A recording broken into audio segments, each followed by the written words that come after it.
پوری نماز کے اندر انگلیاں کھول کے نہیں رکھنی ہوتی، بند کرنی ہوتی، اسے نہیں کھولیں۔ آپ کہیں گے اتنی سی بات کرو، اللہ نے مانگا ہے کر لو۔ جب آپ کھڑے ہوں مرد کے لیے ہاتھوں کو زانوں کے اوپر رکھنا ہے، سائڈ میں نہیں رکھنا ہے، سامنے رکھنا ہے، سامنے رکھو۔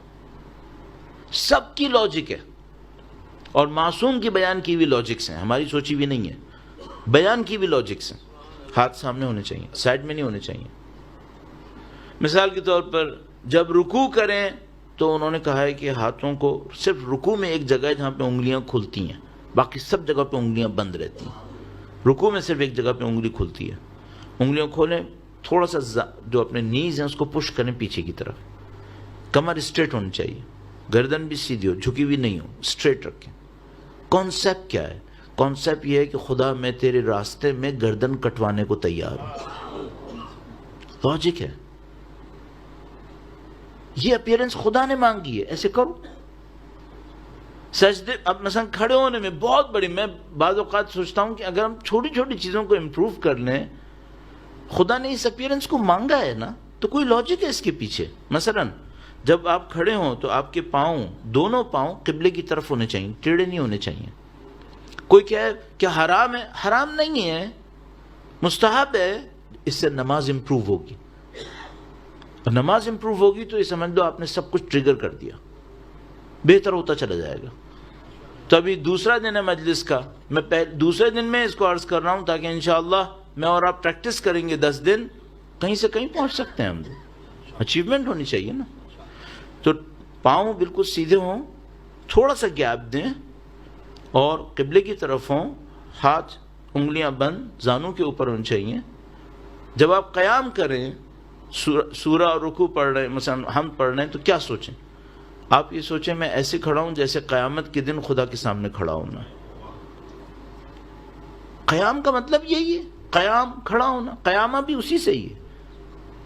پھر آپ رکوع کریں، کیا سوچیں؟ کانسیپٹ یہ ہے کہ رکوع کرتے وقت سوچو کہ میں اللہ کی راہ میں گردن کٹوانے کو تیار ہوں۔ سجدہ کریں، سجدہ کرنے جائیں، ہاتھوں کو یوں سیدھا رکھیں قبلے کی طرف، انگلیاں بند، ہاتھ قبلے کی طرف۔ اور کانسیپٹ کیا ہے؟ کانسیپٹ یہ ہے کہ خدا میں تیرے سامنے ذلیل اور حقیر ہوں، میں ایکسیپٹ کر رہا ہوں، میں تیرے سامنے سرنڈر ہوں، ایکسیپٹ کر رہا ہوں۔ اس فزیکل سرنڈر کے بدلے میں خدا سے مانگے، خدا مجھے اسپریچولی بھی سرنڈر کروا دے، میں تیرے لیے سوچنا شروع کروں۔